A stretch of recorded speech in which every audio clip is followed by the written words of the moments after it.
नमस्कार। लक्ष्मी हिंदी कहानी संग्रह चैनल में आप सभी का स्वागत है। एक दिन भैया के ऑफिस जाने के बाद मैं उनके कमरे में झांकने लगी। तभी मेरी भाभी हमेशा की तरह शीशे के सामने खड़ी खुद को संवार रही थी। उनको देखकर मुझे भी इच्छा हुई कि काश मैं भी इतनी खूबसूरत होती, लेकिन मैं तो एक दुबली पतली और सांवले रंग की लड़की थी, जबकि मेरी भाभी बहुत ही गोरी चिट्टी थी और उनका चेहरा भी एकदम गोल मटोल बच्चों की तरह मुलायम था। एक दिन मैं ऐसे ही अपनी भाभी को लालसा भरी निगाहों से देख रही थी कि तभी उनकी नज़र मेरे ऊपर पड़ी, तो वह मुझसे कहने लगी, तुम वहाँ क्यों खड़ी हो? अंदर आ जाओ। क्या तुम्हें भी मेकअप करने का शौक है? मेरी भाभी पढ़ी लिखी भी थी। मैंने उनसे पूछा, भाभी आप इतनी खूबसूरत कैसे हुई? और मेरी शक्ल देखिए, मैं कितनी दुबली पतली और सांवले रंग की हूँ, इसीलिए मैं भी आपके जैसा बनना चाहती हूँ। यह सुनते ही मेरी भाभी ने मुझसे कहा, अच्छा तो तुम मेरे जैसी बनना चाहती हो? मेरी भाभी की आंखों में एक अजीब सी चमक थी। मुझे लगा जैसे वह अभी मेरी बेइज्जती करके मुझे अपने कमरे से निकाल देंगी, मगर ऐसा कुछ नहीं हुआ। वह उठी और अपनी अलमारी से एक बैग निकाला। उस बैग में तरह तरह की चीज़ें पड़ी हुई थी, जिसमें काफ़ी तरह की क्रीम, लोशन और गोलियों के पत्ते थे। मेरी भाभी ने उन्हीं पत्तों में से एक निकाल कर मुझे दे दिया और कहने लगी, इसे रोज़ शाम सुबह दूध के साथ खा लेना। इससे तुम्हारा फिगर भी अच्छा हो जाएगा और तुम भी खूबसूरत लगने लगोगी। जब मैं कमरे से जाने लगी तो मेरी भाभी ने कहा, ध्यान रहे इस बारे में किसी को पता नहीं चलना चाहिए। मैं उन कैप्सूलों को उलट पलट कर देखने लगी और कमरे से जाने लगी तो भाभी ने कहा, यह कैप्सूल मैंने सिर्फ तुम्हें दिए हैं, इसीलिए किसी को बताना मत, नहीं तो तुम्हारी और बहनें भी मुझसे मांगने लगेंगी। भाभी की इस बात ने मुझे उनका काफ़ी करीबी महसूस करवा दिया था। मैंने अपने कमरे में आकर कैप्सूल छुपाकर रख दिए और फिर रोज़ाना शाम सुबह दूध के साथ एक कैप्सूल खाने लगी। इस बात को अभी 1 महीना ही हुआ था कि मेरे शरीर में बहुत सारे बदलाव आने लगे। उससे मुझे बहुत परेशानी होने लगी थी। मैंने अपनी मम्मी से बताया तो मम्मी कहने लगी, कल तुम्हें डॉक्टर के पास ले जाऊंगी, क्योंकि इस बात का हल तो वही जान सकता है। अभी हम डॉक्टर के पास गए भी नहीं थे, लेकिन मेरी मम्मी तो इस बात को बिल्कुल भूल गई थी। तभी एक दिन मुझे भाभी के कमरे से 3-4 आदमियों के बात करने की आवाज़ आ रही थी। मुझे ना जाने क्या हुआ कि मैं अपनी भाभी के कमरे की तरफ चल पड़ी। मुझे लगा शायद उनकी कोई सहेली आई होगी, मगर यह देखकर मुझे बड़ी हैरत हुई कि भाभी सज संवरकर शीशे के सामने बैठी किसी से फ़ोन पर बात कर रही थी और उनके चेहरे पर अजीब सी खुशी थी। उनके बात करने के तरीके से साफ साफ पता चल रहा था कि वह किसी लड़के से बात कर रही हैं। वैसे तो भाभी के कमरे में ना ही मेरी मम्मी और ना ही हम लोग आते जाते थे, क्योंकि भैया ने हम लोगों को मना कर रखा था, क्योंकि उनकी पत्नी हम लोगों के कमरे में आने से परेशान हो जाती थी। तभी हम लोग कभी भाभी के कमरे में नहीं जाते थे, मगर आज भाभी की यह हरकत देखकर मैं तो दंग रह गई थी। मैं वहीं से वापस पलट गई और सोचने लगी, अब यह बात मैं अपने भाई को कैसे बताऊं? मगर फिर यह सोचा, अगर भैया ने इस बात पर विश्वास नहीं किया तो वह मुझ पर ही गुस्सा करने लगेंगे, इसीलिए मैं चुप हो गई। अगले दिन फिर जब मैं उनके कमरे के पास से गुजर रही थी तो मैंने भाभी को दोबारा से बातें करते हुए सुना। तो अब की बार मैं उनके कमरे में चली गई। भाभी ने मुझे देखते ही तुरंत फ़ोन काट दिया और मुझसे कहने लगी, क्यों आई हो यहाँ? उन्होंने बड़े ही गुस्से से मुझे देखते हुए पूछा था और कहने लगी, अब क्या मांगने आई हो? वह बहुत गुस्से में लग रही थी। तभी मैंने कहा, भाभी मुझे अब मांगना तो कुछ भी नहीं था, पर आप फ़ोन पर किससे बात कर रही थी? मैं आपको बताना चाहती हूँ कि यह सब अच्छी बात नहीं है। मुझे लगता है कि आप किसी लड़के से बात कर रही थी। मेरे स्पष्ट शब्दों से मेरी भाभी का चेहरा गुस्से से लाल हो गया था और बोली, तुम्हारी हिम्मत कैसे हुई मुझसे ऐसी बातें करने की? वह मेरा भाई है, लेकिन मुझे लगता है तुम्हारा दिमाग इन बातों की तरफ ज़्यादा ही चलता है।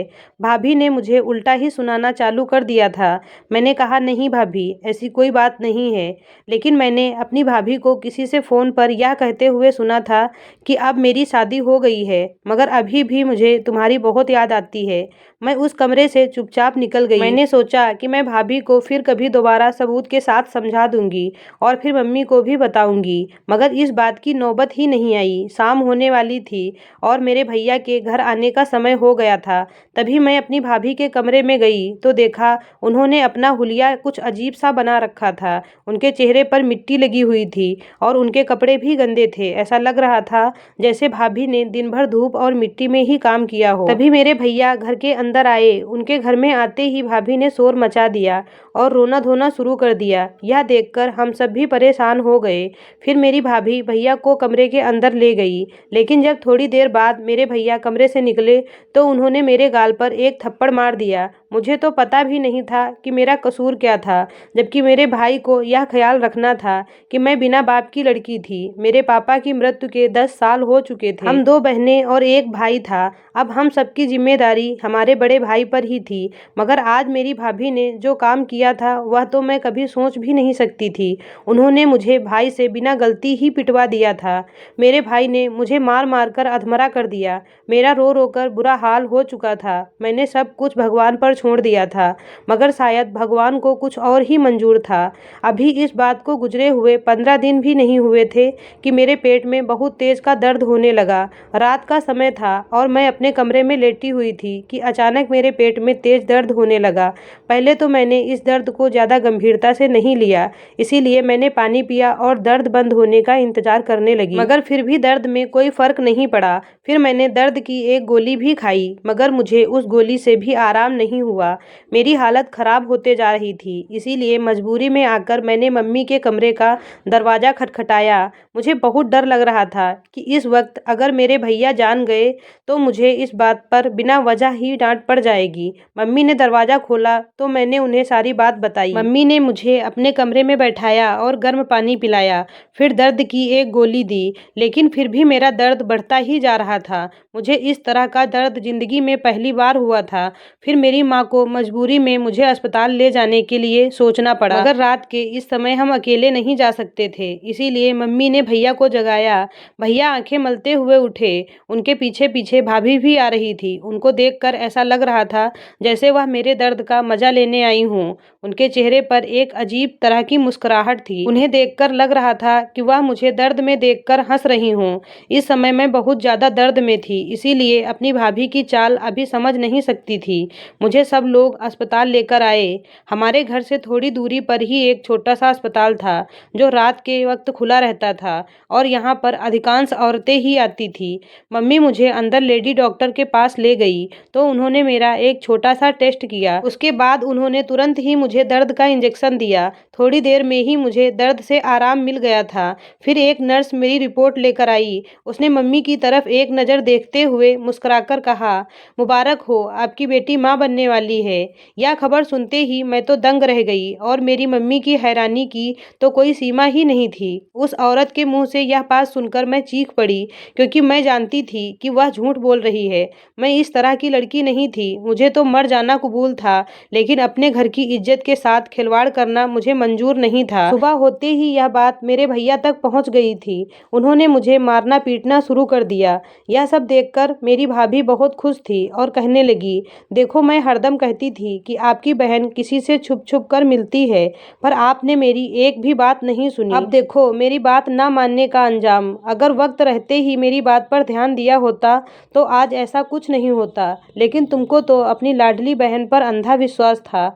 यह सब सुनकर मेरे भाई तो मुझे ऐसी ऐसी बातें कह रहे थे जैसे वह मुझे जानते ही ना हों और मैं उनकी कोई दुश्मन हूँ। मैं हैरान थी कि मेरी भाभी इतनी निर्दयी कैसे हो सकती हैं। मेरे भैया मुझे घसीटते हुए आंगन में ले आए। मैंने रो रो कर अपना हुलिया बिगाड़ लिया था और मैं चीख चीख कर सबसे यही कह रही थी कि ऐसी कोई बात नहीं है, मैंने ऐसा कुछ नहीं किया है। लेकिन 2 दिन तक मेरे घर वालों ने मुझसे कोई बात नहीं की और अब तक मेरे मोहल्ले और रिश्तेदारों में भी भाभी ने यह खबर फैला दी थी। अब तो मेरे मोहल्ले की लड़कियां भी मुझसे दूर ही रहती थी। यह सब बातें मुझे बहुत ही तकलीफ दे रही थी। मैं रोती और चिल्लाती रही, लेकिन मेरी बात पर किसी ने यकीन नहीं किया। अब धीरे-धीरे मेरी तबीयत और ख़राब होती जा रही थी, क्योंकि मुझे खाना-पीना टाइम पर नहीं मिलता था। एक दिन जब माँ मुझे खाना देने आई तो मैंने उनके पैरों पर अपना सर रख दिया और कहने लगी, माँ मेरा यकीन करो, मैंने ऐसा कुछ नहीं किया है जिससे आपकी इज्जत पर दाग लग जाए, और वह रिपोर्ट झूठी है। तुम मुझे किसी और डॉक्टर के पास ले जाकर मेरा चेकअप करवा लो। अगर मैं झूठी निकली तो आप चाहे जो सज़ा मुझे दे देना, मैं उसके लिए मना भी नहीं करूँगी। मगर इस वक्त मेरी तकलीफ़ को समझने की कोशिश करो। तुम तो माँ होकर भी मेरा दर्द नहीं समझ रही हो। अगर तुम भी मेरा साथ नहीं दोगी तो आखिर मेरा साथ देगा कौन? माँ ने मेरी बात को ध्यान से सुना, क्योंकि मैं बहुत ही विश्वास के साथ अपनी मम्मी से कह रही थी। मम्मी ने मेरी बात पर विश्वास किया और मुझे दूसरे डॉक्टर के पास ले गई। उन लोगों ने मेरा चेकअप किया। फिर पता चला कि मेरे पेट में पथरी है, जिसकी वजह से मेरा पेट दर्द करता है। जब मेरी माँ ने यह बात सुनी तो उनको अपने किए पर बहुत पछतावा हुआ। उन्होंने भैया को भी यह बात बताई। भैया ने जब यह बात सुनी तो उनको भी अपनी गलती पर अफसोस हुआ, क्योंकि उन्होंने गुस्से में आकर इसी बात की वजह से मुझे बहुत मारा था। लेकिन अब सवाल यह था कि जो मेरे पूरे मोहल्ले में मेरी बदनामी हो चुकी थी उसका क्या, क्योंकि वह लोग तो हमारी बात पर अब विश्वास नहीं करेंगे। मम्मी और भाई बहुत परेशान थे कि अब क्या करें, क्योंकि मेरी बदनामी के कारण मेरी शादी भी टूट गई थी। अब तो जैसे मेरे घर वालों पर मुसीबत का पहाड़ टूट पड़ा हो। हम सब बहुत परेशान थे कि अब क्या करें। एक दिन हमारे घर हमारी मौसी आई और कहने लगी कि बेटा, मैं जानती हूँ लोग तुम्हें गलत समझते हैं, मगर मुझे तुम पर पूरा विश्वास है, इसीलिए मैं तुम्हारे साथ हूँ। इस मुश्किल वक्त में ना ही तुम्हारे साथ बल्कि तुम्हारे लिए रिश्ता भी लाई हूँ। मेरे बेटे का एक दोस्त है, उसके माता पिता नहीं हैं और वह काफ़ी पैसे वाला है। वह मुझको बिल्कुल अपनी माँ की तरह समझता है, इसीलिए मैं उसके लिए तुम्हारा रिश्ता मांगने आई हूँ। बस उस लड़के की एक छोटी सी कमी तुम स्वीकार कर लो, वह दिमागी तौर पर थोड़ा नासमझ है। अपनी मौसी की बात सुनकर मेरी आंखों में आंसू आ गए और मैं सोचने लगी कि भगवान मुझे किस जन्म की यह सजा दे रहे हैं कि अब मुझे एक ऐसे लड़के के साथ शादी के बंधन में बांधा जा रहा था जिसे अपने बारे में कोई ख्याल ही ना हो। मैं अपने आंसुओं को अपने अंदर ही दबाकर रह गई। इस रिश्ते की वजह से लोगों को अब यकीन हो गया था कि मैं गलत थी, और मोहल्ले में भी मुझे लेकर जो सवाल उठ रहे थे वह सब सही थे। नहीं तो मैं अपने मौसी के इस पड़ोसी पागल से शादी क्यों कर रही थी। कुछ ही दिनों में मेरे घर वालों ने मेरी शादी उस पागल के साथ कर दी। एक बार जब मैं अपने मायके आई तो मैंने देखा कुछ लोग भैया के घर के सामने खड़े थे और आपस में कुछ बातें कर रहे थे, लेकिन मुझे आता देख सब शांत हो गए। यह देखकर मेरा दिल बहुत घबराने लगा और मैं सोचने लगी, भगवान ही जाने अब क्या हो गया है। कहीं भैया भाभी या फिर मेरी मम्मी को तो कुछ नहीं हो गया। यह सोचकर मैं लोगों की भीड़ चीरती हुई आगे बढ़ी। हमारी गली का हर एक आदमी मेरे घर के बारे में ही बात कर रहा था और मेरे भाई के बारे में अफसोस किए जा रहा था। मैं जल्दी जल्दी अपने घर के अंदर आई तो देखा भाभी बैठे रो रही थी और उन्होंने रो रो कर अपनी आंखें लाल कर ली थी। मुझे देखकर वह खड़ी हो गई तो मैंने पूछा, भाभी क्या हुआ है, आप इस तरह क्यों रो रही हैं? तभी मेरी भाभी मेरे पैरों में गिरकर मुझसे माफ़ी मांगने लगी। उन्होंने कहा, मुझे माफ़ कर दो, मैंने तुम्हारे साथ बहुत ही गलत किया है। तभी मैंने हैरान होकर भाभी से पूछा, आप ऐसा क्यों कह रही हैं? तो भाभी ने रो रो कर मुझे बताया कि मुझे मेरे पाप की सज़ा मिली है। तभी दरवाज़ा खोलकर मेरे भाई अंदर आ गए और उनके साथ उनकी बेटी भी थी। भैया ने अपनी बेटी के बालों को पकड़ रखा था और उसे मारते पीटते घर के अंदर लेकर आए और बाहर का दरवाज़ा बंद कर दिया। तभी वह भाभी को डांटने लगे, तुमसे एक लड़की की परवरिश नहीं हो सकी। भैया के चिल्लाने पर मैं भी थोड़ा डर गई थी। फिर मैंने अपने भाई से पूछा, भैया आखिर हुआ क्या है, आप भाभी को ऐसे क्यों डांट रहे हैं? तो मेरे भाई ने मेरी बात का कोई जवाब नहीं दिया और चुपचाप अपने कमरे में चले गए। मैंने भाभी को सहारा दिया, उन्हें पानी पिलाया तो उन्होंने मुझे बताया कि मेरी बेटी कुछ दिनों से गुमसुम रहने लगी थी।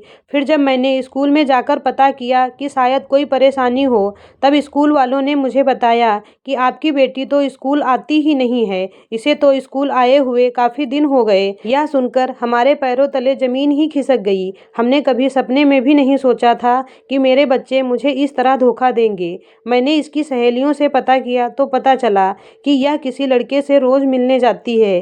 मेरी भाभी ने जिस तरह मुझे सब कुछ बताया था, उसे सुनकर मेरे होश ही उड़ गए, क्योंकि जिस तरह मैं बदनाम हुई थी, ठीक उसी तरह अब मेरी भाभी की बेटी भी बदनाम हो गई थी। मोहल्ले में उसकी बातें होने लगी थी। भाई की हालत देखकर मैं समझ सकती थी, क्योंकि इस हालात से मैं पहले गुजर चुकी थी। मेरे जख्म फिर से एक बार ताजे हो गए, मगर मैंने अपनी भाभी की बेटी के बारे में कभी एक शब्द गलत नहीं बोला था, बल्कि मैंने हमेशा उसकी मदद की थी। और आज भी जब उनकी बेटी प्रेग्नेंट थी, इसीलिए मैं उसे लेकर अस्पताल गई और उसका अबॉर्शन करवाया। फिर कुछ समय बीतने के बाद मैंने उसकी बहुत ही अच्छे घर में शादी करवा दी थी। ऐसी ही और कहानियाँ सुनने के लिए हमारे चैनल को सब्सक्राइब करें। धन्यवाद।